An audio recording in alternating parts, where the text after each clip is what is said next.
Voilà, chers amis, merci d'être fidèles sur Antena, la chaîne des références. Nous sommes enchantés de vous retrouver ces dimanches. Vous regardez à pluriel votre émission de variété musicale présentée par Virginie Manganga, une réalisation de Ange Kassa Mobutu. Alors, chers amis, avant de poursuivre cette grande émission de variété musicale, nous allons marquer une pause juste pour vous proposer cette très belle mélodie de l'artiste Moïse Matuta, une très belle chanson chrétienne qui s'intitule Pourquoi pas Bisso. Alors cette chanson, c'est pour faire plaisir à vous, le fidèle de cette émission à pluriel, mesdames et messieurs. Je vous retrouve juste après cette chanson.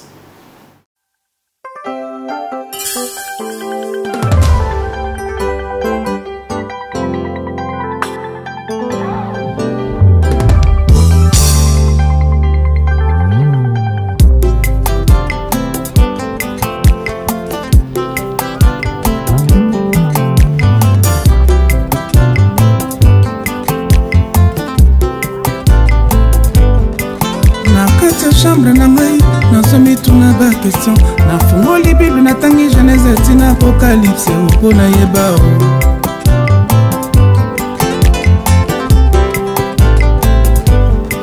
mitune toni bongo na ngai biyano na zoa wapi bato nyonso basalaki nzambe na kati ya Biblia bango mpe batondaki na baprobleme lokola ngai mpo baza bato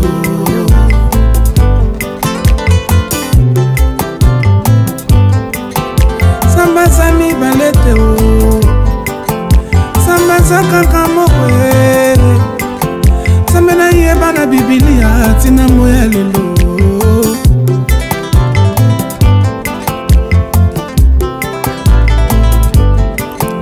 Samba sami balete o Samba zakaka moko Samba ya tombola estereo mwanetike Sambo ya bali sarite o masi ya lisuma Sambo ya pambola Davidi o mobokoli bampate o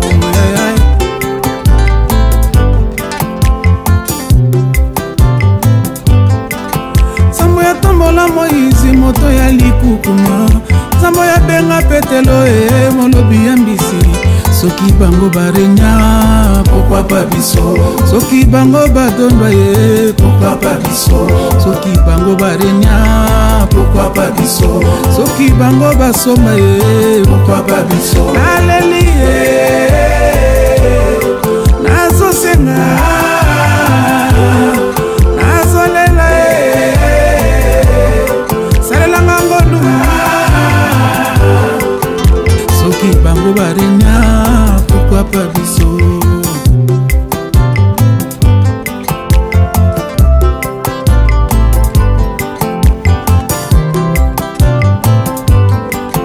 Samba sami balete o Samba zakaka moko Il est le même meilleur aujourd'hui éternellement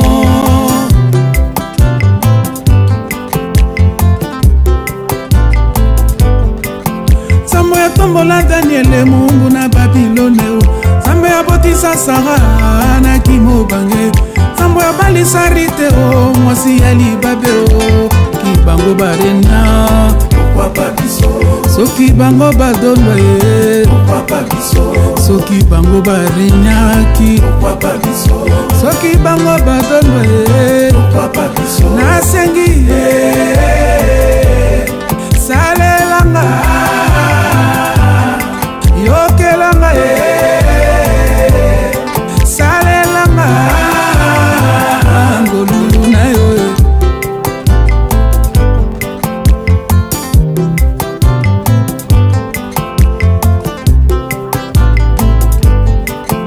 Samba zakaka moko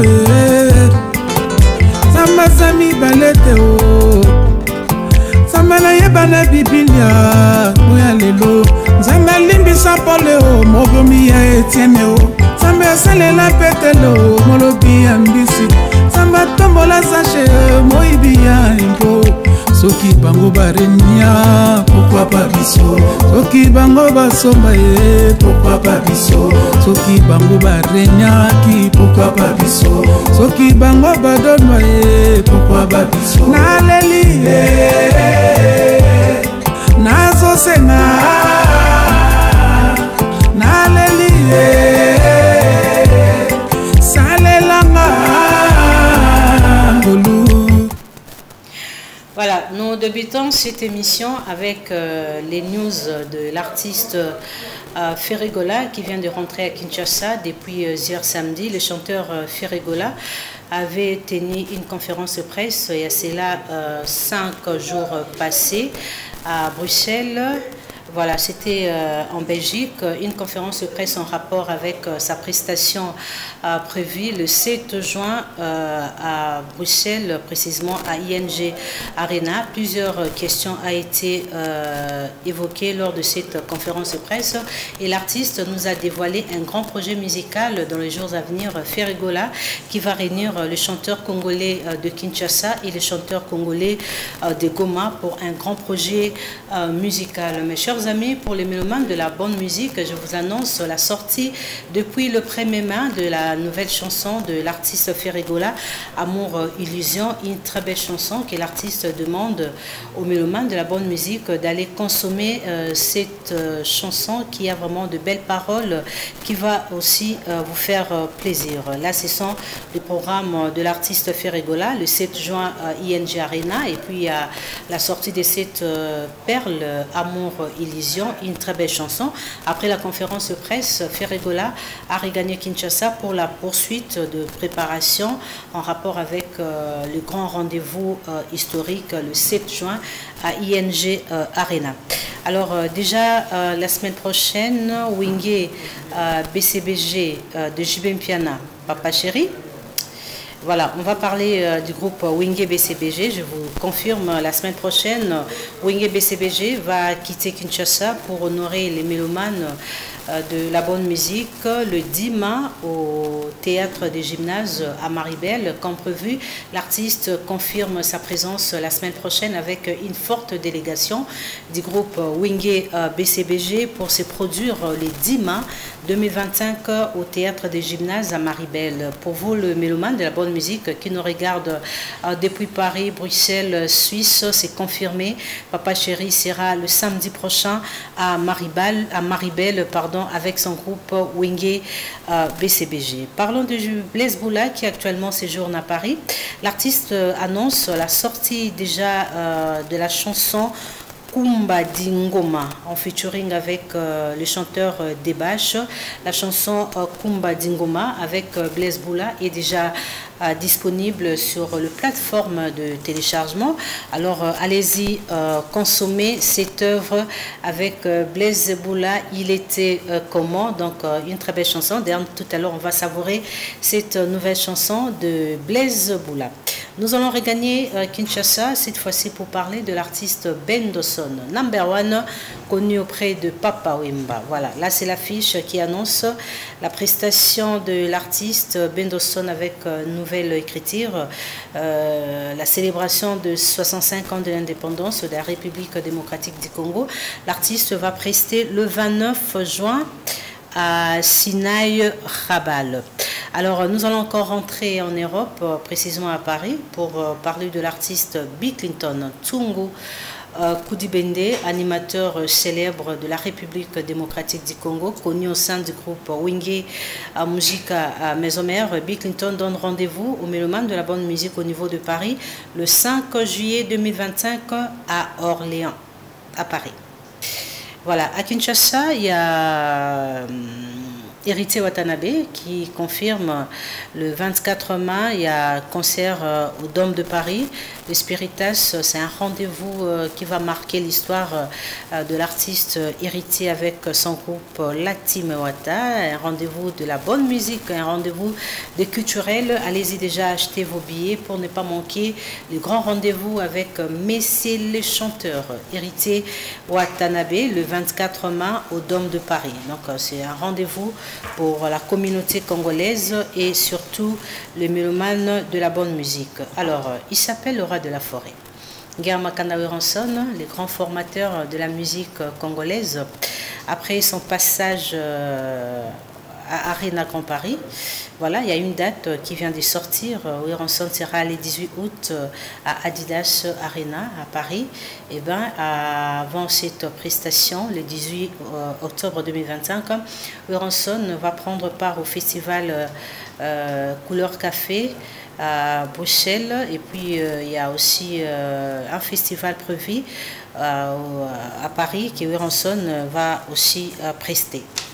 Alors, nous poursuivons notre émission, chers amis. Alors, cette émission, je la dédie à Séraphin Bongo, Espoir et Abala Matete, qui nous regarde depuis la commune de Matete, à Tarateva Mounene, à Zolanda, à pluriel avec Virginie Manganga. Je pense aussi à Théo Zambota, Moutoaliara Dollar et Lalaté, fidèle téléspectateur de cette grande émission à pluriel. Alors, avant de recevoir nos invités, on va vous proposer un élément de l'artiste Kaboussé Boulembi, suivi d'un concert livré à Djobour. Et la famille, si c'est Kaboussé Boulembi, en direct de Djobour, après avoir écrasé Cape Town, Sikoto Kominakata Djobour, bientôt on décolle. Hey ladies, something to say about today performing? Hi. This is Ama Wynat, all the way from South Africa. Please come through to the show today. Kabose will be there and the show is still going on. We'll show you fire. Just come through and see for yourself. Make sure you're not late. So be there, I'll be told. We love you. Thank you very much.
Je reçois frère Titi. Bonjour. Bonjour. Frère Titi Nzao.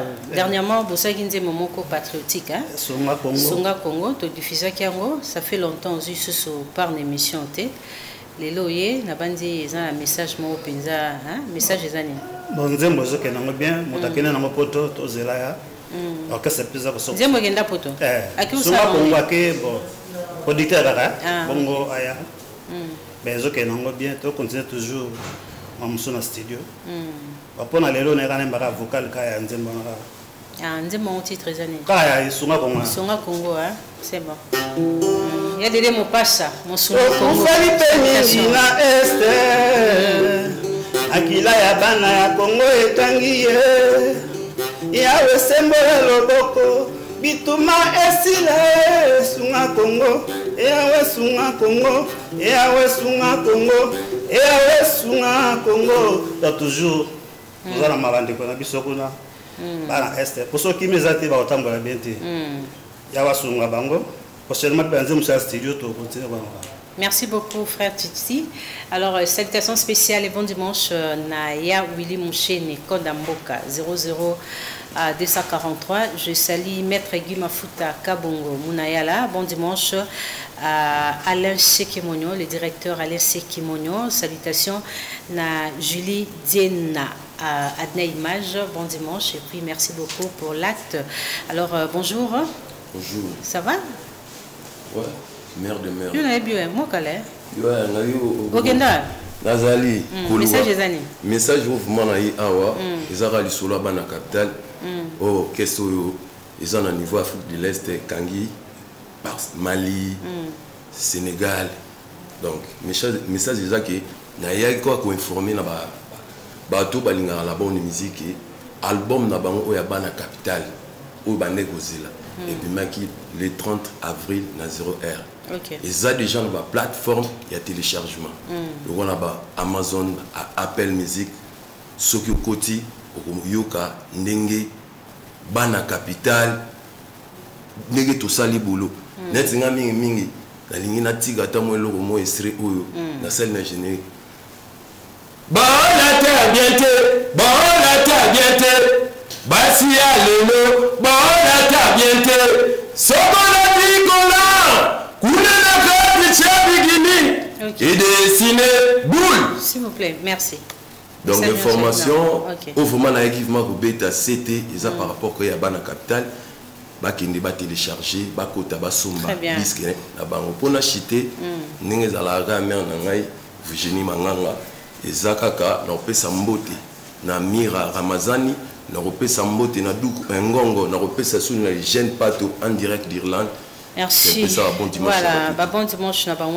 Alors, Romilis, bonjour. Bonjour, maman Virginie. Message des années. En tout cas, je remercie maman qui t'a mataka du jour au jour. Tel papa Ange Gassa qui t'a mataka Moussa les hommes mata. En tout cas, mes colonnes n'a pas maman parce que au bout de moi, ils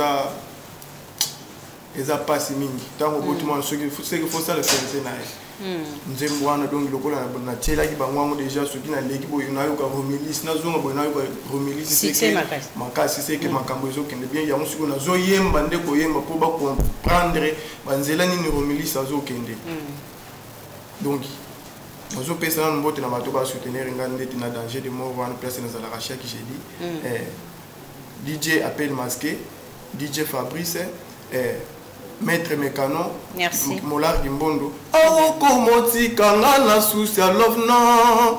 Yebake nazali pe mwana moto. Lokola yo bebe. Nalinga kayo ye, nalinga kayo. Nalova kama maksuna lungwana na ye. Motema langelo kelingula pona ba déception. Oh, wala makasi motema ezui ba érosion. Lucas Solis au terme comme une gravité. Sinon, Kokuta na kwela biso mandalala. Ngalo milise. Waneza eloko papa. Tala Jésus de Nias pour yembe eloko ne do il faut la musicien. Ya yembe on bien. Na yembe on bien donc il beti maboko alobi. Ah, OK Olandi papa. Voilà donc nous avons na Jésus. Na PC bombote bisiga zali. Alanda pe ayo pe côté bana bazoki donc to tikite. Bonne chance à toi Romilix. Merci maman Bambote. DJ appelle masque maître Popo Mola Kimbondo atakare bébé Panzana en tout cas yara nwana garçon sexy bébé Gracé Bambote belé maman Adrienne a merci alors bana Tokyo nyonso bana delfo chaque jeudi voilà chaque jeudi na danger de mort lieutenant chic. Bon dimanche à vous. Très bien. Bébé S'il vous plaît. Bon dimanche. Merci maman Virginie. Merci beaucoup. Alors, chers amis, comme annoncé au début de cette émission, il y a une chanson qui vient de naître avec le génieur Céleboula, en featuring avec le chanteur Debache. La chanson s'intitule Kumbadi Ngoma. Alors la chanson est déjà disponible sur toute plateforme de téléchargement. Ensemble avec vous, on va déguster cette chanson de l'artiste Blaise Boula qui a une production à Paris.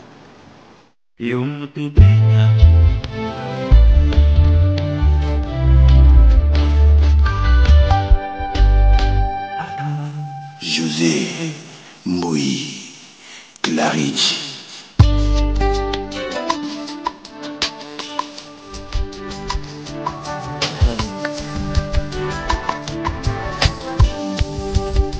King Isopopa, le gouverneur Daniel Bouba,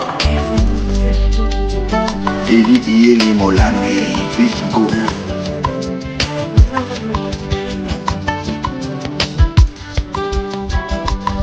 Le peintre de la nation, Franck Tiki Songele. Rumba.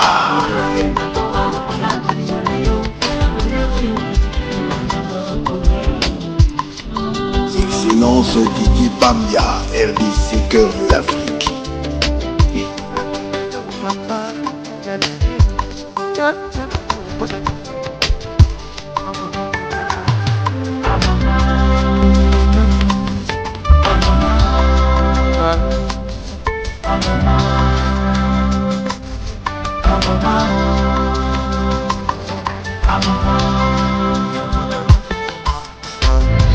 Oyoki yango, okota lima, obundi na bolondon d'été mabe.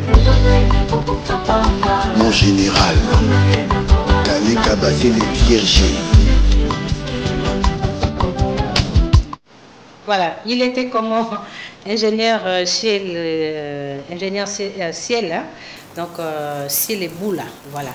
Là c'est sa nouvelle chanson, il y a un rendez-vous avec Blaise Boula et Pondération 8. Tout à l'heure nous allons vous donner la date et les liens de la prestation de l'artiste Blaise Boula, mais allez-y savourer, écouter cette très belle chanson Kumba Dingoma en featuring avec des bâches.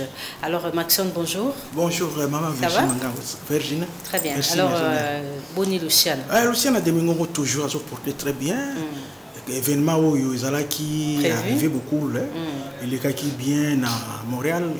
Donc Luciane Demingongo, on a Paris, on a Alijo, on a Gloria, il est qui bien. Donc toujours de côté de la page. Il y a beau s'abonner à Beethoven, Héritage. Beethoven. Oui, Zanzibar.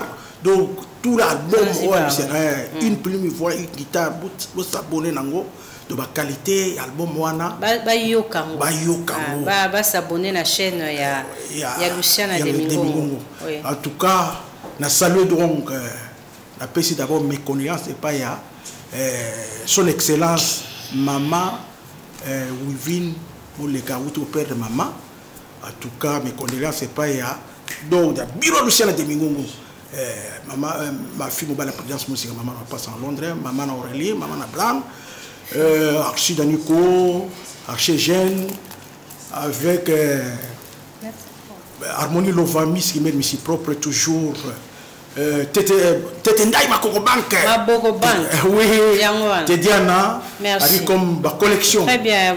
Merci beaucoup. Je souhaite un bon dimanche à monsieur Momo Lemola, boutique Morabi, boutique Loa 21 bar. C'est pour les femmes. Allez-y vous faire belle là-bas. Acheter des habits à qualité, pantalon, blouse, dans ma robe Yakitoko, na Loa 21 bar. C'est chez ya Momo Lemola, boutique Morabi, boutique. Alors, Maître Coco Kayoudi nous regarde actuellement, sans oublier Séraphin Bongo, Espoir Yabala Matite, Yateo Zambota. Moutoalière à dollar il a la tête tout ça merci comment alors je salue il y a des mots passe mot de passe il y a un abisso proche Yabalé Kinae sans oublier DDH Noble alors Machuda oui ça va maman Manganga le programme programme là puis bon dimanche là on Mobimba la puis bon dimanche là Aris papa la Kiki depuis Paris équipe Mobimba MC Panda Sek. Bon rétablissement. Et pour nous ça programme, nous pour aller bana mboka. Tu dois être bota batirki. Avec pour nous amener un programme pour disque comme ici qu'on a souka. Donc mais on dit film. Ça partout mais na double casquette. Alors disque maso na weza. Disque na ngai mouvement de corps avec 12 titres na yimbi ngamo na boaki. Donc na room na souka déjà na yé pour réaliser au moins 2 clips. Clip Mouriza Ntwaka où ça na bokasi toujours il y a Sarah Awaba Awabs mère boss na bokasi il y a Archie Francis maman Jessica boss papa de Gaulle ba tchenga poa na pour na tout ba répétition coulisses pour na préparer live na invité maman Fiji manga pour na disque za libanga mère c'est bien franchement merci ça libanga na disque na ya extrait na ngo et ulika na ba do na celle côté de circuit en tout cas la PC merci mini na salon bilé dialunga na garçon capable merci à l'ingénieur Didier Kanga Nengezala pour n'avoir pas ngai na c'était makasi boutique ngai té MC Panda bon rétablissement na BTCT pour changa pour tout dans les mardi pour la réunion police na clip na entre merci beaucoup dans PC ba condoléances à maman nga Wivine Moleka maman la soit toujours notre père de maman on est toujours ensemble avec maman. Merci. Très bien. Merci. Alors le temps de recevoir d'autres invités, nous allons vous proposer les teasers de la chanson Éphémée de l'artiste Vibrator Piana.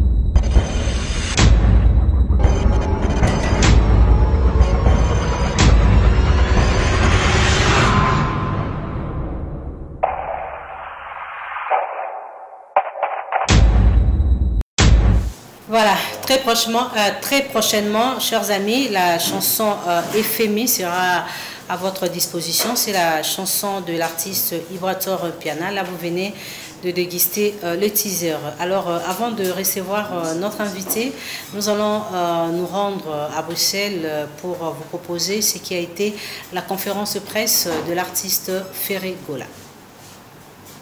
Alors, suivi aussi de la chanson Amour illusoire. En premier, vous allez découvrir la conférence de presse de l'artiste Ferré Gola, suivi de sa nouvelle chanson Amour illusoire, déjà disponible depuis le 1er mai.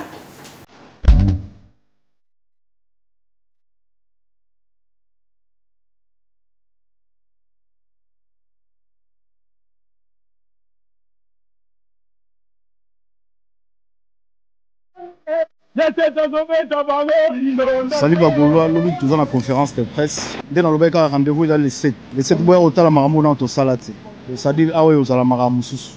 Maramsut au bon bilan, c'était dans les 7. Lobby conférence de presse, sur la suite, sur les soucis. On a Bengi Bino. Oui, il y a Belé, bon, c'est la circuit, c'est Belé. À tout à l'heure.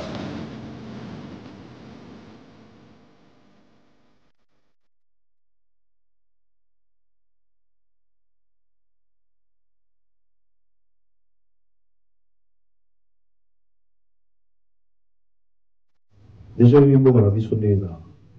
Donc, tout ça en sorte dossier on a déjà moi avant. Et puis, il y a déjà moi avant. Ma vie, ma situation à pays, et le caca. Il faut savoir que nous sommes dans le monde de Kaïsala. Il y a des combats toujours. Donc, nous, d'un autre côté, l'autre fois, quand on avait demandé le visa, Ngaï, la salle des charges, comme quoi qu'il faut initier tout bazou. Et c'était le cas, ils sont restés au Zongaka. Et ça a une mauvaise intention à tout le monde, que non, faire et sauver qui n'a pas initié Bakima, et ce n'était pas le cas au Zongaka. Et cette fois-ci, tout ça, il demande de recevoir un visa pour l'amboyo bazou à visa. Donc, tout ça, visa, je pense qu'il y a un minute. Et c'est tout ça, on a visa dans la confiance parce que faire rien qui n'a pas été attendre tout le monde pour attirer tout le monde. Il y a un moment déjà, il faut sa confiance. Et cette fois-ci, je pense, il faut savoir que nous avons un rendez-vous dans l'ambassade et comment très très difficile. Et on a eu à prendre le rendez-vous. Et le dossier n'a pas été bien.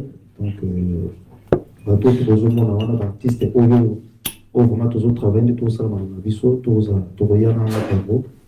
pour satisfaire tout le monde Bagola. Donc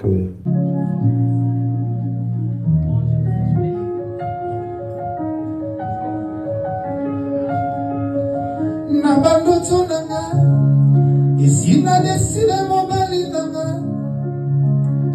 tena chocolat café taille maneka n'a pris mon meilleur ma douceur secret mon émir éternel nous a mis ça la miracle pour nous.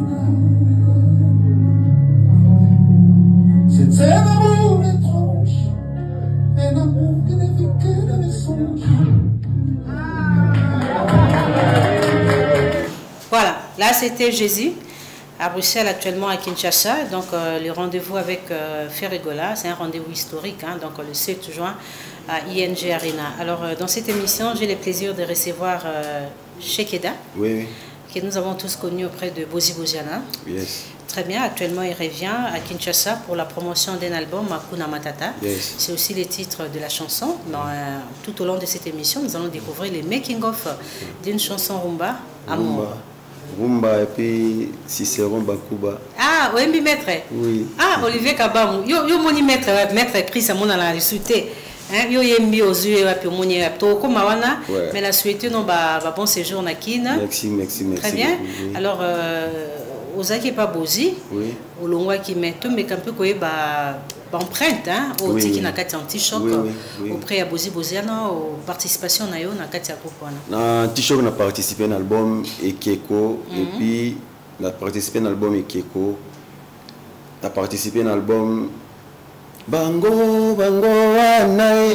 wana toyo kaka bakoyemba oyo biso toyo kaka na ba radio ilenge pana ya dese bakoyemba poto kumisa kolomboka na biso. Alors le choix de quitter grand-père ezaki pour la carrière solo to non ezaki non travailler ti moment begani za na boke solongwe nakena mega un peu beaucoup de musique interprétation na kosa na longwana écouter na grand frère na CNN tant on sera pe groupe nae na zalaki wana to travailler album nae album esili album pe bibi après wana papa le vieux qui est prince ami ya muto boa le vieux Dédé Mopassa ya Dédé parce ngana eba Dédé Mopassa un grand culturel hein deux fois té donc il y a meminga Lubumbashi après Lubumbashi une année demi na yo kota Dar es Salaam Dar es Salaam jusqu'au place vraiment na ko évoluer vraiment. Alors babi kuna na Dar es Salaam vous avez quoi ba musicien ebele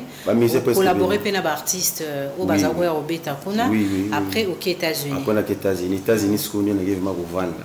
Mais pourquoi Ovandi étant artiste, travailler pena Bozi ou participer pena ba projet à Bandeko.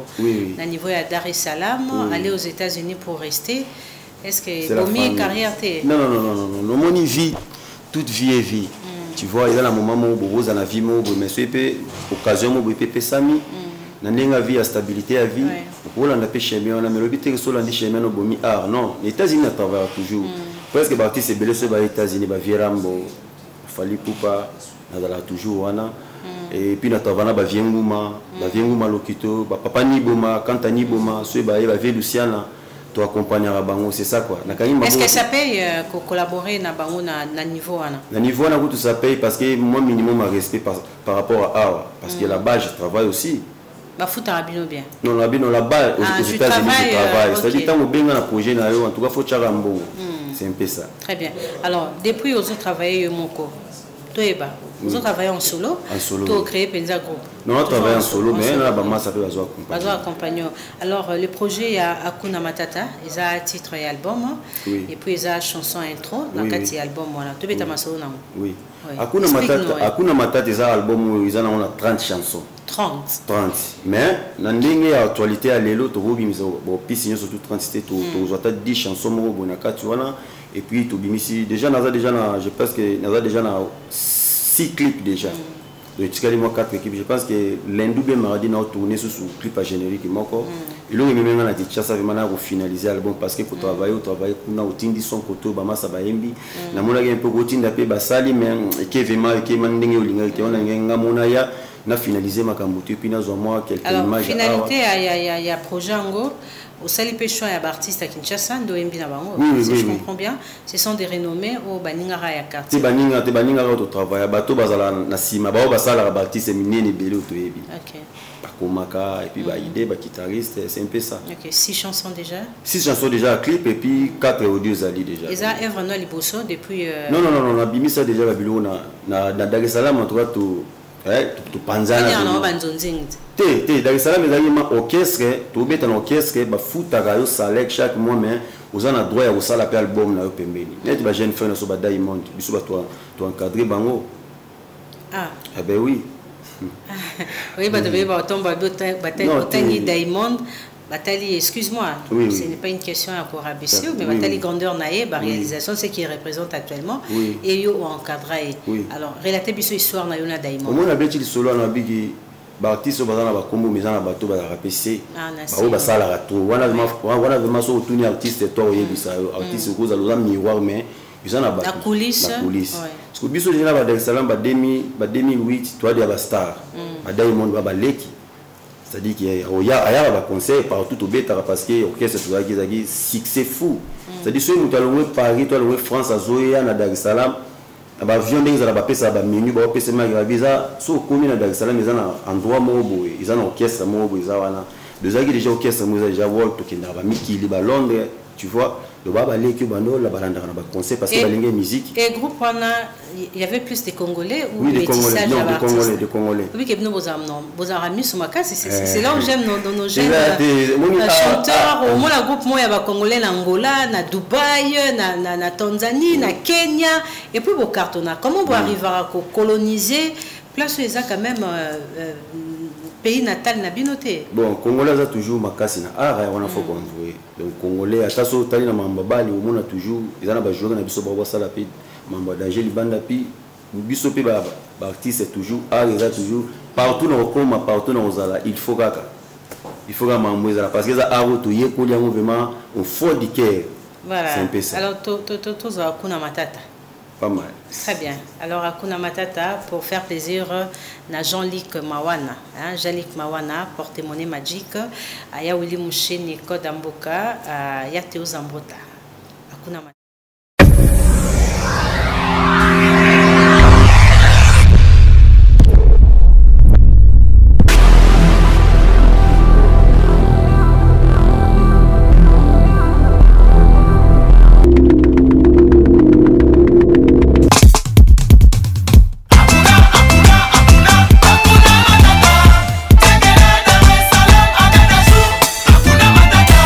Mandala, boss. 2000 km autorisés. Je suis Dar es Salaam. Pavarotti, Hakuna Matata. DG Destin Musico. Full gas. Genius. Bona Wanzambi. Hakuna Matata. Bobo Biro. Hakuna Matata. Hakuna Matata. Hakuna Matata. Hakuna Matata. You making me crazy. Ya papi matalatala. Ah, you making me crazy. You making me crazy. Mama banue. Mwanu ye linyo bomanga ye. Mwanu yo tomato bebyo. Swano salanga inyo soyo lingi. Achuchu. Mama. Amesi Dakota. Libere. Yaya. Moisi Bosaba. Nasina melilo toko na baki mondongo. Yozo pimelanga bafere o bane linye anzambe Nazoko kate ezo salanga mabe Oh baby you making me crazy I understand oh my dear Baby please I need you your hand Mi amore Siwezi kulala miye na kuwaza wewe Shera changala wane yoyo chuma chareli ya papa musufi Ale timba oa Tazi kombe Ale timba oa Shabani wana rusu Rafi Ngindu Congo promo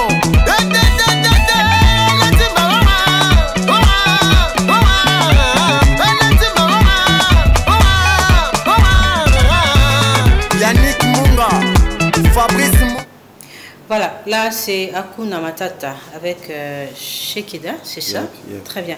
Alors c'est un projet, c'est un album de 30 titres, mais jusqu'à là il y a 6 chansons.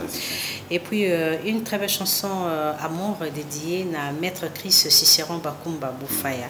135 Mwanandaku. Vieux Kabango, je te salue. Ban Psaume 35 Nyoso. Bambote Nabino. Alors Amour, ils ont un niveau né. Et en route, on a aussi déjà clip nango. Audio nango, je pense que que la même matériel la place on vendre les deux na tout banda moi mixage mais na zoera maquette pour la possibilité. Alors pourquoi chanter Maître Chris Cicéron? Il y a une raison. Il y a un grand frère, dans grand frère il y a secteur on a moi la commune Kini. OK. C'est un peu ça et puis il y a grand frère. Ça la peu mingi pour na bana commune Kini. C'est un peu ça donc ils a pour na honneur il y a vient na biso mambo sala. Pourquoi pas sur un album na ça les mots titre bon c'est un peu ça raison. So contenu nzembo parce que aza moi sinaete. Est-ce que vous avez bolingo penza ya bolingo donc amour idéal mbotama pesima liwa bato bazwa ya noti otomono exception za yango yeno nalala na bolingo nalamuka nango tiela réponse yenigmango mon refrain quotidien lusamo na ngai ya tongo na bondela yawe bona yo bakumba Cicéron. Vini vici vini je suis venu j'ai vu j'ai vaincu na yana mokili pona bolingo na yo na mona mese na longa solitude na koma kole sere na yo elili na nga moko kute koma kosala zuwa pona yo so na tegelo malobo. Yoza fusion ya bonheur na douceur Yoza conjonction ya beauté na perfection. Très bien, félicitations. Ton baiser au bout romantique me laisse plonger dans un sommeil hypnotique. Amour, yonde Cicéron. On est sûr que tous allons peine à signer Baptiste Belé au pays que non écriture ezalaka. Si je comprends côté écriture peut collaborer na Baptiste au pays c'est Banzembo. Mais oui. Banzembo peut tobina wana. Mais oui. Na bakri donc bon, c'est créé hein. C'est créé. Na bakri donc il te vendre masina Baptiste. Apparemment on a polyvalent hein, écriture, animateur, animation. OK, très bien. Alors dis-moi maître Obima Mgone. Dis-moi maître Nasi sa projet. Projet comme nous avons déjà fait. Il y avait staff peso de la Ranzembi Mapo. Donc via le maçon en tout cas ACP donc Olivier Kabango pas CP. Ma bango tout ba CP. Le monde tout ça là tout ça na salle album on a propre frère ya mbongo na ngamo ya poche. Tu vois. Alors le making of c'est l'extrait de la chanson. Oui. Dédié à monsieur Bakumba Bofa ya Psalm 35 on va écouter ça. Sonorisation. Mais ce son les obéta eza nzembo na ya kala. Ah on les a kaka. On les a mais cheka moi image kaka pona oui donc clip par moi aux alabo. Les alabo. Les zimbo à mettre Chris. Les alabo. Ah bon, il y a du tout ouais. Merci. Alors c'est parti Ange. Voilà, making of. Très bien, il y a un petit souci.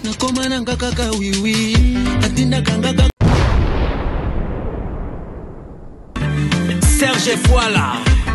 Eric Mandala Boss Abedachou, let's go. Azodenda, azodenda, idenda. Mwanango azodenda, azodenda, azodenda, azodenda, idenda. Petitango azodenda, azodenda. Suka simbenga nalenga kae. Uraya inga naloba kutekoza. Zoto na epete pete melokola bisa kotumba bachama yones na techo. Naloba na Yesu kali lokola mupe. Unayena ndimbe bobenga ngayuma. Menana botaye Maria mama na Yesu Toyembo zana Voilà, alors on va boucler tout à l'heure. Oui. Na nzembo no moko azodenda. Nana azodenda. Ba sel na biso so tambola omoniga. Vous êtes allergique na démarche ya basi? Ben oui. Ah OK. Azodenda. Azodenda. Azodenda, azodenda. Mwanango azodenda soki asimbinga nalenga kaye kuraya yinga naloba kutekosa toto na epetepete melokola mbisa kotumba bachama mayonnaise na ketchup maloba na Yesu kali lokola mupi unayena ndimi bobenga yuma menala botaye Maria mama na Yesu wakati hakuna matata toyembo uzana nakoma nanga kaka wiwi atinda kanga kaka ndenga lingi abimaka na tonga zonga minwi atana kutiye na mobali nakolobela kote mpo nalingi nanya moyo wangu nakupenda.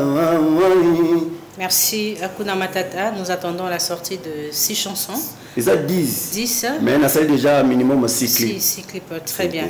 Nous sommes ébimité. Nous comptons au bimisa au camp pour tout boucler. Bon, on a finalisé pour la zone à state. Et puis sur les bimisa on trouve pour la franc. On a distributeur en tout cas on a collaboré na batu oyo basala cop wana pour wana vraiment métier na bango. Sur le bimisa ngamo on a olympique malgré na ko chambongo mais non, il faut na sala on a un bateau ils a domaine na bango. C'est un peu ça. Donc dans 2 mois déjà ils ont déjà alors on a quelque chose dans le programme. Donc la Kinshasa na a toujours na finalisé l'album. Ah bon, c'est tout. Ça la clip concert exacté. Merci beaucoup. Merci. Alors bana nous ko remercier d'ailleurs na yebiko banana Maître Chris Bambote et belé merci à toi et puis na pesi mbote na Patou Kabangu Diki. Et puis na pesi mbote na Yaouli Moucheni Koda Mboka et puis mon vieux Dédé Mopassa. Mot de passe. Il y a ya baleki na donc voilà vraiment ba vie. Baleki nete. Donc si na zo temps ya vendre na VDF boza pour na vie wana. Évidemment pour collaborer pena des fois hein. Mais oui, ouais. Mais oui. Merci. Bon séjour. Alors chers amis, nous poursuivons notre émission. Salutations spéciales à Serge Bangala. Serge Bangala, les patrons certifiés au sommet plus que les montagnes de Kilimanjaro. Moi, on a un problème. Serge Bangala, je te salue. Alors, salutations spéciales à Maître Guy Mafuta Kabongo. Je pense aussi à Azad Kabash depuis Lubumbashi. Alain Sekimonio. Alors, merci Shekidar pour ton passage. Nous allons... ma parole, mais on a pessi mbote na Olivier Kabango et puis na Bossanité Général Nzama. Très bien. Là, c'est pour faire plaisir aussi à Olivier Kabango, hein, à Zodenda. Voilà. Yeah.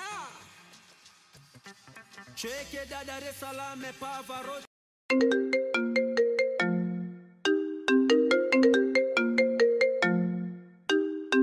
Ouais, mon vieux Rick Manda la bosse. Salut mon vieux.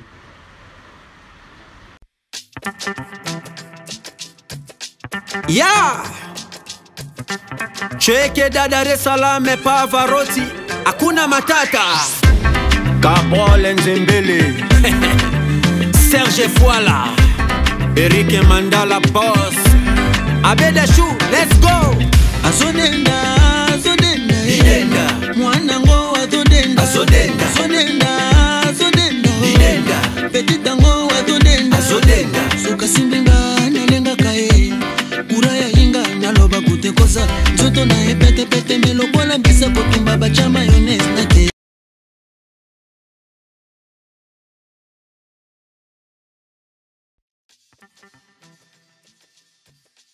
Yeah. Cheke da Dar es Salaam et Pavarotti.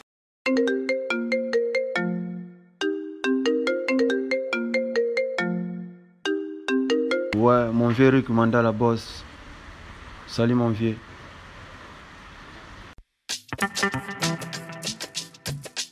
Yeah.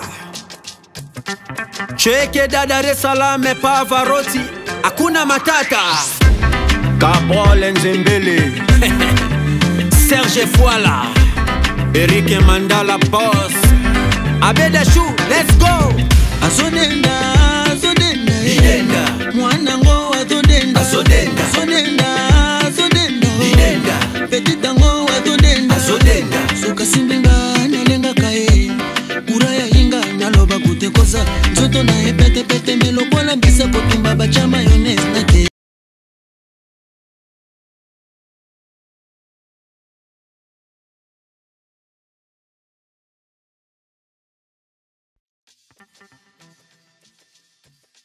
Yeah.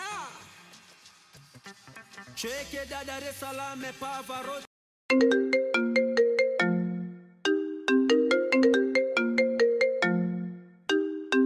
Ouais, mon vieux Rick Manda la bosse. Salut mon vieux.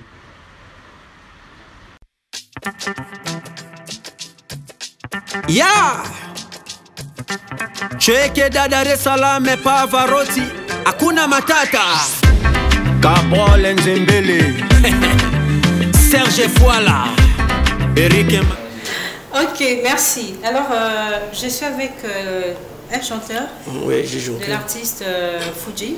Non, Fuji, non. Bonjour. Bonjour, Virginie. Ça va? Ça va bien. Très bien. Alors, ma programme à Fuji Zani. Bon, ça sera un voyage. Qui nous aussi sera quelques clips après. Azan Bissoa. De Bissou plutôt. Quand il m'a beaucoup de toujours travaillé dans l'Emba Super. Chez les boss Makaya. Chaque mardi, jeudi, tout ça. Ok, très bien. Alors, nous on tout à l'heure, il faut dire dans la photo. Nous à Kinshasa, vous continuez la séance et répétition. Alors, Bobim, c'est quel album Nabino? Oui, Match Amical. Match Amical, ça se passe très bien. Dégâts. Oui, alors, il y a un Yemba qui vocalement on a Match Amical toujours. Alors, tu es au Congo?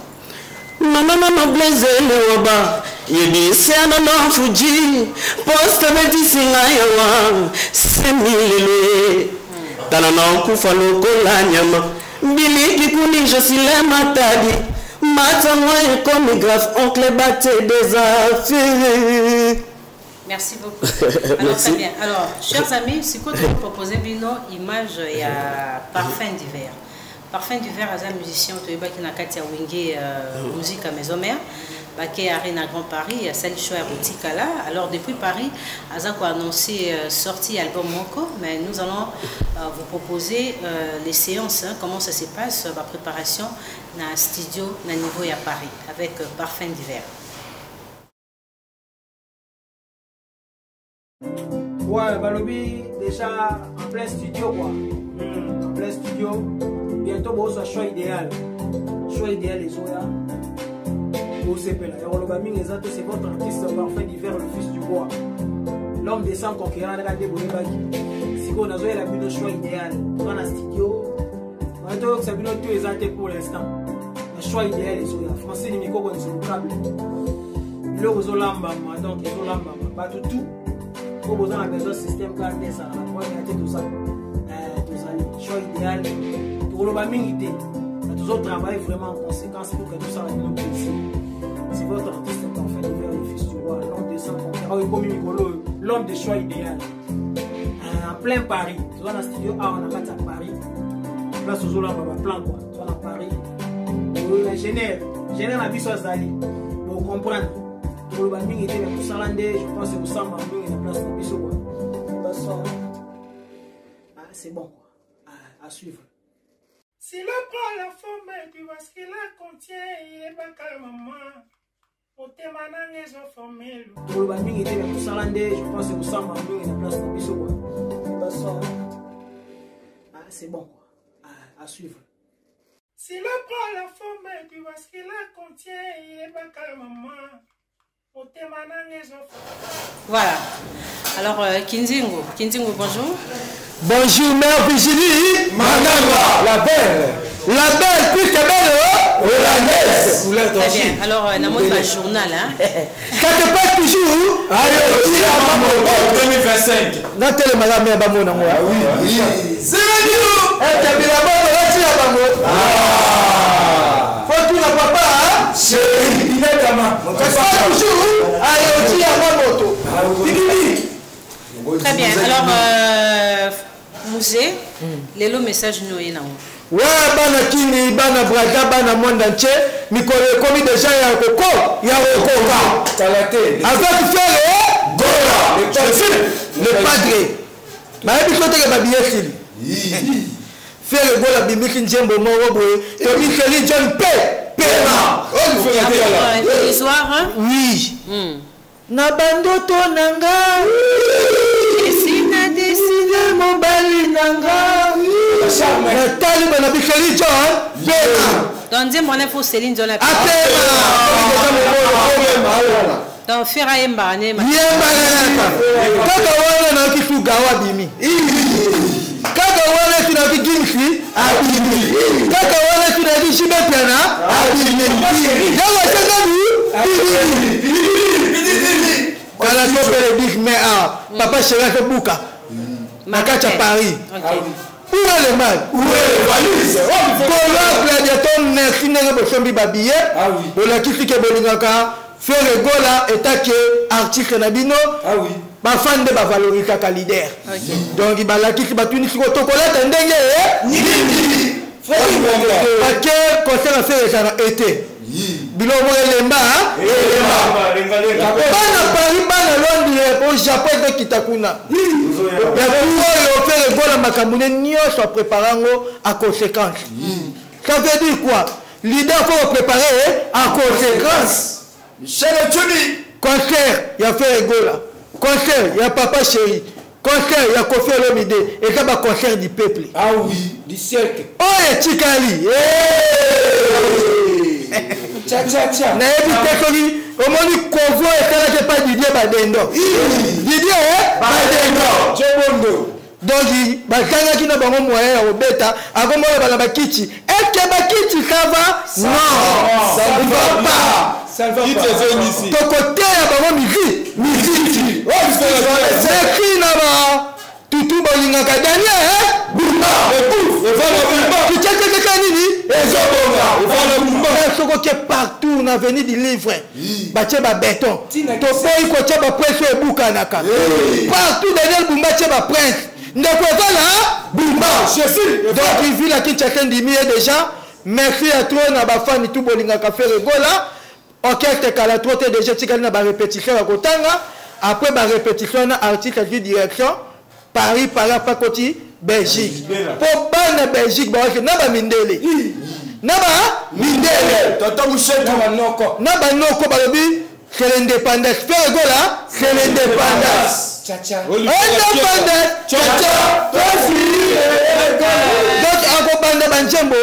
on fait célébrer les 30 jours, les 7 Wanana. Africa. Il fait le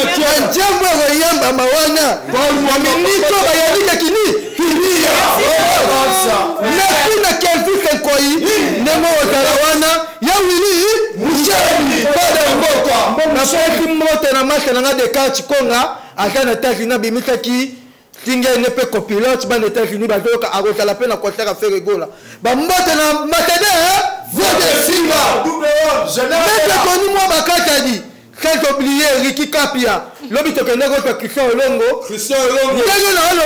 Qui n'est pas dernier. Le bouffe. Merci beaucoup. Merci beaucoup à Papa Chéri. Merci beaucoup à Werason. Merci beaucoup à Kofi Olomide. Pourquoi pas y a Roger? Nani. Ça merci. Voilà mère Balifante. Je salue Rani Ndela. Voilà. Bon dimanche à Rani Ndela, rebelle de Ferregola.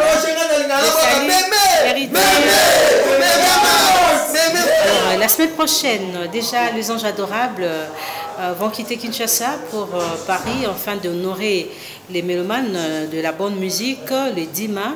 Donc à Maribel. Alors avant de recevoir Roger Ngang dans cette émission, nous allons parler de l'artiste Autorité Lisungi qui s'est produit le 18 mai 2025 chez MH à Boma. Donc là nous sommes au Congo central. C'est un grand leader au niveau de Matadi, donc qui annonce une production les 18 mai 2025 à partir de 16h chez MH à Boma. Merci beaucoup. Alors Roger, donc il y a déjà Internet et Hindi. Bon, billet était baraté, les gens se posaient des questions. Papa Chéri va quitter Kinshasa avec une forte délégation de 50 personnes. Danseuses, chanteurs, biro, bisso, Roger. Bisso, ça va? Oui, je vais bien par la gratitude, merci. Alors, Zako qui est poto. Donc, il y a déjà Zako qui est Achou Dazo qui est J. Barbie, hein. J'aime ta coiffure. Ah bon, merci. Ouais. Bako Kangayo Roger. Vraiment. Très bien. Alors, ça fait plaisir de revoir encore JB. Merci. La scène, na niveau ya poto. Côté spectacle, oui, qui va te payer, bazar, bon, ya roula là. Bazo CP la JB. Non, on va mettre le feu. Paris sera zébouqué. On va mettre le feu, donc c'est-à-dire que Papa Chéri, comme d'habitude, il s'est préparé en conséquence. On a pensé avec sa mission soit bonne musique au Basile il y a longtemps. Donc côté spectacle, chant, Bref, artistiquement parlant, Paris sera en ébullition. Alors, donc, un jour, on entend la répétition. Dès que vous collez un morceau, comment ça va se passer là-bas? J'ai eu la chair des poules. Wow. Donc, vraiment, on a travaillé comme des taureaux pour qu'il n'y ait même pas un seul cheveu dans la sauce. Donc, on s'est là. On a que la bonne musique est chez Papa Chéri. Chez Papa Chéri, très bien. Alors, tu es occupé après Maribel. Vous avez un concert belé na niveau. Oui, il y a plusieurs prestations. Il y a plusieurs prestations. Toujours gardango entre parenthèses pour concentrer na Maribel. Les délégations sont de partout déjà. Ils sont en France pour attendre l'arrivée de Papa Chéri. Juste après ces concerts, tout ce que je peux vous dire, tous on a 2 prestations au niveau de la Grèce. Donc après la Grèce, on va regagner la capitale. Et mi-juin, pour rebondir encore d'espace Schengen pour la salle après les disques. Mais c'est déjà OK, tout est OK.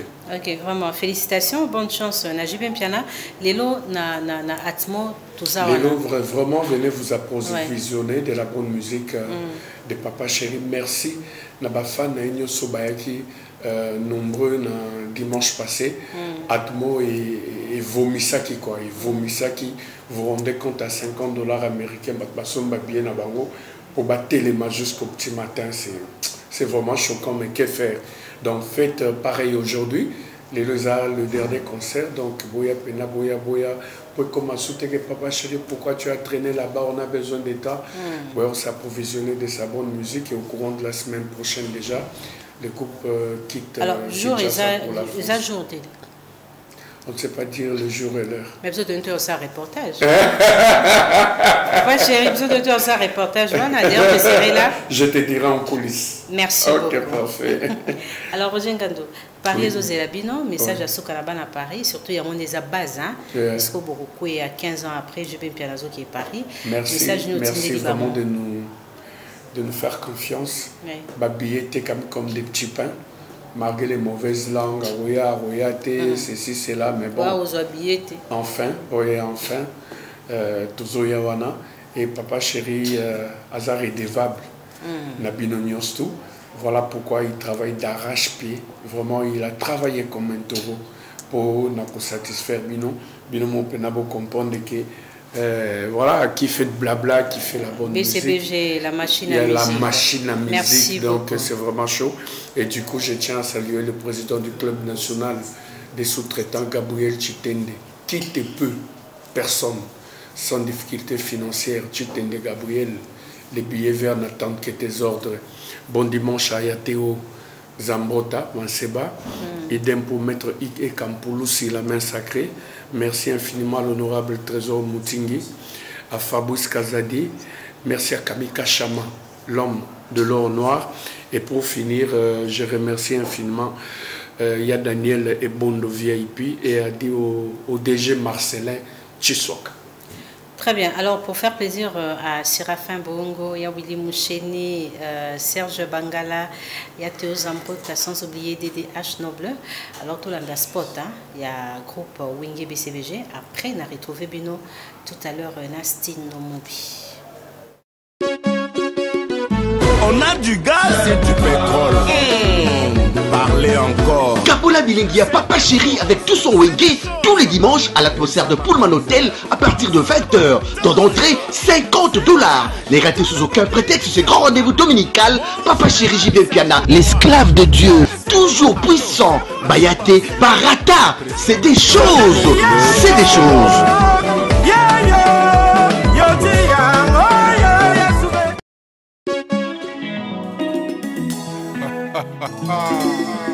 Peuple congolais, soyons unis et soudés.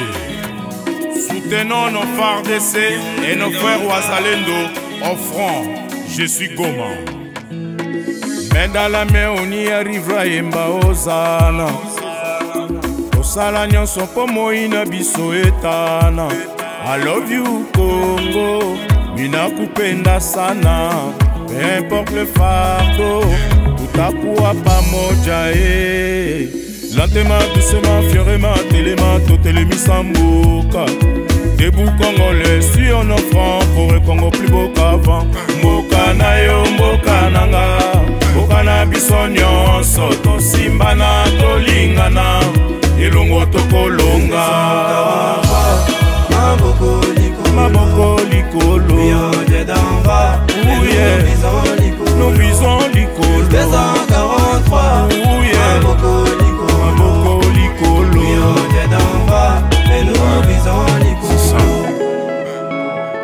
on veut un Congo uni, tape dans sa justice. Transparence, donc pas d'injustice. Génération, plus de 143. Je suis né là-bas, j'ai grandi dans le 9-3. Si, n'est-ce pas? C'est le nouveau Congo, Dolingana. Tozana avance ya marambo ebele que kimia na biso déjà dans le pour parler eza déjà en place donc espoir eza ebele pour na bande ko na biso ya est na ba souffrance bazo en durer depuis longtemps. Très bien. Alors pourquoi Afrique toza koluka kotonga kimia? Or en Europe eza marambo ici les cas ba comme na niveau ya ba réalisation mususu. Mais biso toza toujours na phrase toluka kimia kimeza koya. Pourquoi Afrique eza na kimia te? Afrique eza na kimia te parce que toza na ba ressources ebele ya oyo servir mokili. Donc tant que toza nango batwana po ba coopérer na biso mbala moko bazo coopérer na bapaya mususu bapaya wana bazo koyiba tant bazo yiba tant biso to lingite ba on moni en mabe il faut ba agresser biso. Afrique eza riche na gansi na ba 10 ans 20 ans awa to kozwa penda inondation ya ba européen ba blanc ba roya ebele ko sala epa na biso. Wana penda ndenge nazo sentir. Donc ceux qui Afrique ezo connaître pété eza suite ya richesse ou eza ko voilà. Aux anakati il y a pays africains, voilà, très bien. Alors, on mentionnait mon solidarité. Est-ce que le solidarité est dans le domaine la musique, la politique, la l'église, tant on a la lecture, tout prononcer mon solidarité. Est-ce que tu as retrouvé penza mo wana bien conjugué dans l'institution ya mboka na voilà. Nakanisi nazo conjugué ango na ndenge ya prévention. C'est-à-dire ceux qui biso tolobi ke paye koyate nani ngo ko banda siko ke po paye il faut yo loba ngana loba yo za na pouvoir ya mongongo ngana za na pouvoir ya mongongo na loyembo donc il faut to utiliser l'instrument na biso pour to meka repasser message parce que na kati ya mboka c'est vrai que opposition ezalaka mais tant que ba côté le biso na parler zaneti mutu mo ba yo bundisa papa na parler il faut biso na to défendre père na biso après so papa sala imabe to tiga na parler to tigo loba. Voilà, alors un mot par rapport à la production et les cas na niveau poto parce que ça ils ont sa actualité makasi hein. L'idéal c'était de voir les artistes tout autour de ces grands projets où ils réunir plusieurs artistes africains. Oui, Bengango Solidarité Congo, Isakina Cor Arena, figure connue à la musique congolaise au niveau national et international, Bazalaki. Mais après, Yango, comme si ça divisait les gens. Bopinu et Botébélé. Stino, un mot sur production. On a CPLAGMI, na Sidiki Diabaté. Ouais. Il y a une inspiration, il y a pour soutenir Bisso, il y a pour soutenir Congo. Mais banze monsieur les kaki ezalaki penza ya banze mona bisoka ya bolingo mais na sepelaki mingi bayemba mingi banzembo ya pona soutien ya FARDC mais Sidiki aza sénégalais et que aya yemba hymne national donc nazaki il a demandé aux Congolais d'être debout voilà. Donc a salaki geste moko vraiment o ekaptaki nga na soirée mobimba et le reste pour eux ezaki le reste na monaki ezalaki festif et bon ça va. Est-ce que Pekisaki Bango Balobate, parce que l'organisme peut regarder sur cette soirée, est-ce que la tribune Wana et s'est transformée tribune Moko il y a dénonciation comme les concert caritatif, voilà, récolte à fond des acquis importants par rapport au message vis-à-vis à l'Est. Non, message pesa important, ezaka te total arabe en tout coup hein. Toza na mbongo mesiko so itozo lobate, tozo revendiquer ba droit na biso, to ngeno revendiquer puis pas na biso moko na ba parler te. Espace wana ezalaki où tout était permis de dire, de réclamer, de plairer, de voilà. Et nous avons manqué une très belle occasion pour crier tout haut. Tu manqué occasion mon noble pour tout ganga penza que RDC eza tu manqué quand même déjà le fait ya ko réunir batu et que ba média ou ba état ba yebi que likamo ezo salima kuna pona Congo eza dia message. Ah OK. Eza dia message tant ba moni apo ba pekisa ki yango tant ba pekisi ba moni que ba congolais ba marché muke enta ba remettre. Et ba pesi une nouvelle date très bien. Alors tout ça toujours dans cadre de solidarité. Événement Papa Wembeleki le 24 juin les jours Koumania Tika Kibiso. Est-ce que après Liwana et Bino Bato bo accompagner qui est vous avez solidaire entre vous? Tozali solidaire mais toza éparpillé. Nga vivant à Paris, même si vivant à Awa, donc toza de gauche à droite. Mais ceux qui les Camboyali ou appellent Ali, en tout cas ego. Babenga Kiopé? Wapi na Paris na niveau Kenya na niveau Kenya oui nazwa ki invitation à Marie-Laure na kenda ki na musée musée bon ba groupe à centre culturel donc groupe à vivre la musique ezaro beta et puis na mataki na yembi quelques chansons ya Papa Wemba donc ezalaki bien pour nous souvenir et puis honorer notre leader que son âme repose. 9 ans après Papa Wemba n'est plus. Et ce qui Papa Wemba qui est là. Imagine toi Papa Wemba encore vivant pour nayo ngai Papa Wemba ça le souvenir pour la musique. Oh non, Papa Wemba a salaki déjà ebelé o ezalaki ka komaki complémentarité moko boye suite ya légende. Mais sinon ndenga zaki wana apesa biso tout, apesa biso nyonso. Même les longs nazo évoluer nazo landa toujours style musical naie façon ya représenter musique naie donc en tout cas après ça biso ebele ata que bon que son âme repose en paix mais na domaine musical en tout cas après si ebele ndenge taboulé papa taboulé après ça qui les lobiso tozo sala ba composition toujours ba rumba ba lobanaye zonga ka donc ba tout moko ba aider pays basaleli ebele donc ezaka bataboulé te ezali mpe bapapa franco batesa d'alliance bavie joski kiambokuta bato wana tu bapesi ebele mpo lelo biso mpe to bando yemba oyebi mpo oyemba il faut modèle moko boye eza il faut rêver motu moko boye parmi bato tu natangi na rêvaka bango mpe. Et aujourd'hui, qui on avait beaucoup le Papa Wemba à son âge, malgré il avait pris l'âge, mais sa voix était toujours intact. Voilà, très bien fignolé, une très belle voix. Par contre, les autres artistes belé, déjà qu'on prémédité. Ah, artiste na 50 ans, 60 ans à Kokokakoyembate. Mais Papa Wemba, il avait gardé sa voix. Papa Wemba a une discipline hors scène. Azali na moi mode de vie moko boye salaki ke a garder déjà. Mais oyebi sozo kende roboma niama ozo kende bokilande baloba bakenda na makelele te sozo makelele trop banyama tout ba okima na on peut ça sous ce exemple neti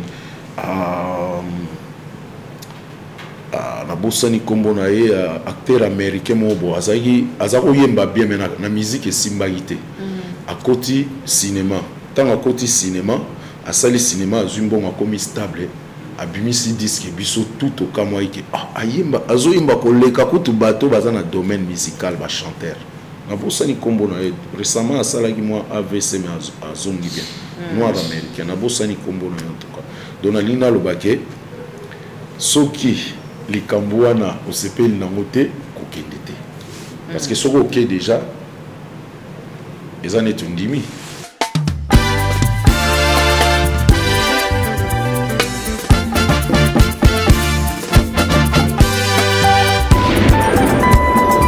Babuki ligala yoji Barigori fait malenga Mwata Edi Abdul Ngongo de Limoges Il fait malenga Un bocard dans Paris Denkourou à Loba Batandi à Sombi Bien coiffé, bien rasé Bien parfumé Mobaya Mélanie Malenga Aloba qui coûte rien Justin Goza SMS Mémé Mouitabaye Dédé Samba, patron Bogos.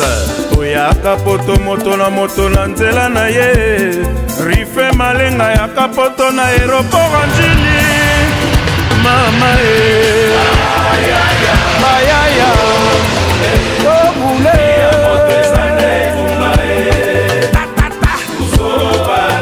Mayaya Tobule Gari Iwele Patundala Yeleo Munuke Dila Basusu bayaka marathon basusu nzela ya mai pourvu que tokoma potoma kamboye bana mai ya coopération na ba oyo ya kayu dépense ezalaka ndenge moko te Libreville Abidjan e Yaoundé Suisse Paris Bruxelles forme soko yebite Masolo qui tendi Kalangeza Bavé l'honorable qui j'asson Nalata te ya Dubaï jamais ya Chine nada Champa Vaya Nzambe freelance ya Vero Mangoi basusu badepensaka mpona nkento ya ngolo basusu badepensaka mpona inzo ya ngolo basusu badepensaka mpona baninga bakola esengo ya kozwa kabolaka na baninga ye na bandeko yeye o Parigo Malenga yeye o mobali ya Melani Rife Malenga lula na ye depasa forme mais jamais à Bossanaka, banana équipe de France de la SAP, Princesse Senzedi Mubola. Ah, Parigo, Rife Malenga, Kitendi, Kotikate, Yaoundé comme ma biso tina Lilita, et le bassin faut signer cause, mais na Lili quoi. Jolimbala. Savez-vous comment attaquer un taureau à domicile? Pierre Amietou. Pour attaquer un taureau à domicile, Bretel Ngumbu. Tu débarques là, Yahweh Mbunga. Tu te présentes là, bien coiffé, bien rasé, bien parfumé quoi. Placide et bio, business class in Bruxelles. Très bien. Alors, séjour non à Kinshasa, concert Bonyoso Betty. En tout cas, on a un petit concert Moroté. On a déjà un salaire plus 243 pour notre soutien en Boka. Pour tous les papa mokomzi na Paris à Senga qui na bisoba artiste tout ça l'anti momoko ya soutien pour na unité à pays. Alors tant que solo libongo après makambo pe ya biso agression et kobima na mona que na sala clip na Paris. Ah, na sepela vraiment clip amona ya osala ngo awa. Nazwa moi pour nzembo na linga ina bimisa ezalaki plus 243 te nazali na nzembo moko CL Moussaïret na yembeli Claude Moussaï enangani azara na Allemagne donc tant natali na habité na wela na intérêt ya mboka na pesa na eloko wana comme ça ekozala bien pour na pays mende naza awa na kanisi ndenge na bimisi nzembo wana ike bato ba moni yango na kanisi nazo bimisa Moussaïret na osala clip nango et puis ndenge naza nazo lancer appel na ba chanteur na ba instrumentiste bato babetaka mbunda guitare donc naza awa nazo recruter pour na groupe donc na kanisi naza na projet pour na Olympia na année oyo et que avant na kinobeta Olympia na lina beta na ba musicien kalaté nazo linga na recruter ba petit awa to longola pe ba petit mususu na ba souffrance o ayebi ko yemba oyebi ko beta baya na ozwa bango et puis baya oyekola nde banzembo baya oyekola musique te nana besoin bato dia balenda baya obetelanga et puis na kanisi faut attendre ko former ba bazala moi kokoso dolingi uzo déjà bato déjà bayebi ko yemba bayebi ko beta lobaka kata musu banzembo nanga ayébité pour la génération tant sous. Voilà, par rapport à Olympia ou annoncé pour 2025, c'est ça. Ils ont choisir pour Olympia de Paris et vous allez concert na Liboso na salle. Concert na Liboso na Paris na salle munene. Pour na beta nanga te mais na ba biloko mike mais lokola muninga nanga beta ina Bataclan et permettre ngape et puis c'est un espace pour nga pena. Vous avez ça comme modèle, hein? Modèle comment? Ah, modèle. Quand vous avez référence à concert. Non, dans le but, pour nous les ala y sauter. Tant nous le font, il y a Betty. À Betty, dans le clan, il y a vivre la musique. Il y a Betty. Et permettre que tout nous souper. Et peut souper courage. Courage. Donc tant que font l'inde moi donc des naza boy, naza déjà na producteur où il y a reproduire concert à Paris. Na obeta na Paris, na obeta na Londres, na obeta na Irlande. Et puis ndenge naza awa naza na concert na mois de juillet na Chetemba. Na village Chetemba. Ouais, voilà. Donc côté mascotte, nous avons produire ngai. OK. Donc Marambutu eza nango déjà fin prêt, mais lokola naza ba musicien à Kalaté, ba musicien nazo lingate ezala ngringingringine qui va na lingi de la chorale. Musique est bête penda bien et que nazu opportunité moko boye biso na ba carrière na biso to ba tumo to ko s'auto produire te. Il faut mutu moko azala pour toi ba to kilo. Mutu moko azala Acheba Masolo, en tout cas dans le alors, merci beaucoup. Pour accompagner qui vit beaucoup, le papa Yumba va tourner en Europe, en Asie, surtout en Afrique aussi. Mais vous avez ça va plein.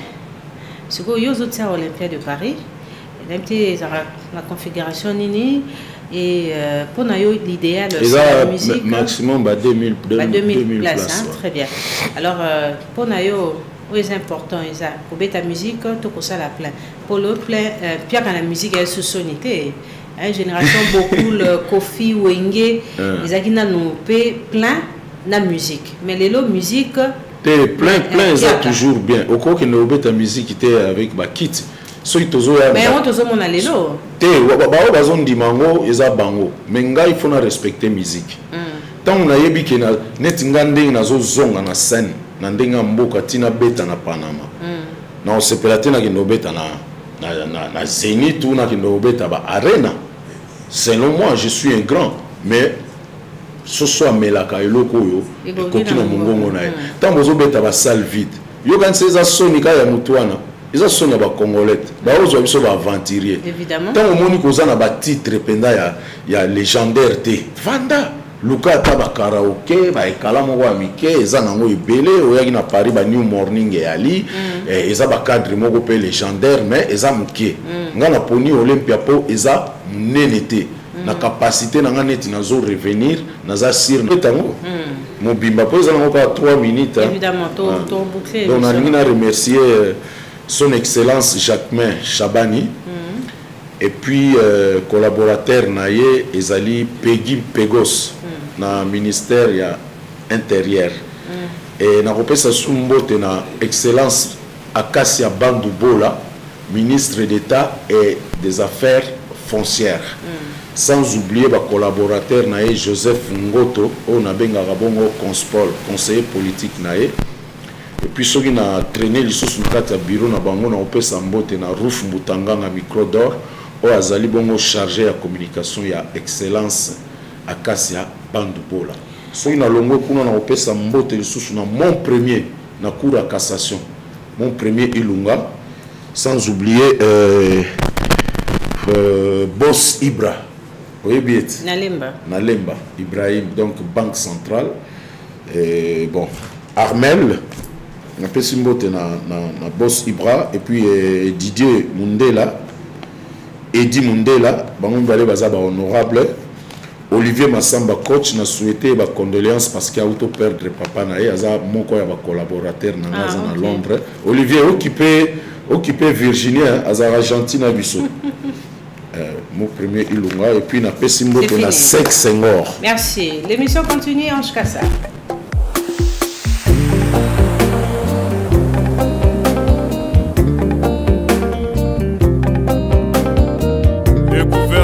Chantini Ngobila, King Bopeto, son excellence, Nerombungu, Fumabanga Moyo, Dédé Samba, le patron Bogos, JKM Disquared, honorable Adolphe Mositou Fumumpa. Ça c'est la musique du village Moloka, Léon Mundele. Kala mwana mwasi oyo na lula kiye, atongeli ngai annexe na motema na ye. Abdul Ngongo de Limoges. apesaki ngai maloba na bomba na motema sheri nanga Yaokona nalulaki ye mwa mikolo mileki ye avandaka na ye na parie lelo toboti na ye mwana kombo tabu bato bayike bafelisitenga ye apesaki ngai maloba ya Chilele Emporio Melina sheri yokosinga Claude Mundele Melina yanga bapanse komotomboka na we Jacques Misnago Shiva Vita mobali oboti na ye ebongi yo tosaka ye Melina yanga bapanse komotomboka na we ye Trésor Ngando Papa Yoyo Melina na ngai bolingo ekonoki Efrazimbu la femme d'affaires Sapi Sakala Ige Banda 100% parisien bongo solo ndimanga etino atunaka boni mokanda te le président Chikito Mushashino banini na mama ayo bolingo Keita Kulama Papi les autres Rama Miezi Mère de Reine Zempo de la mer Jimmy Bamanisa Fede Dibenga de Paris Le sénateur Paulo Tudilou Todem Benza Tripoli Belito Miranda première classe Buffet Malenga Parigo Melino baby singa motema Melina est-ce que na trompé Bienvenue Wambombo le bon Willy Misaka le guerrier Bruno Ndekese Demo Lokaye